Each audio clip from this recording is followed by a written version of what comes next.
Шведската полиција соопшти дека 3 лица загинале во денешниот напад во центарот на Стокхолм кога камион влета во толпа пешаци.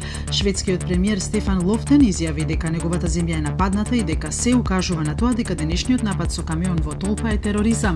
Најмалку едно лице е уапсено. Од денеска почнуваат да важат новите правила за вршење контроли на надворешните граници на Европската Унија. Тоа подразбира систематски проверки за сите патници поради усвоените амандмани на Законот за шенгенски граници, според кои земјите членки на Шенген се обврзани на построга контрола. Ваквите нови правила се донесени на предлог на Европската комисија по нападите од Париз во ноември 2015.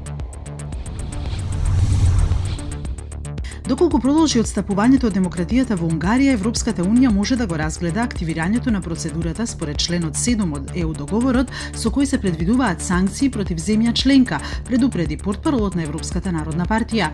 Унгарија неделава се најде под жесток притисок поради донесувањето на закон, чија директна цел е затворање на Централно Европскиот универзитет, основан од Џорџ Сорос.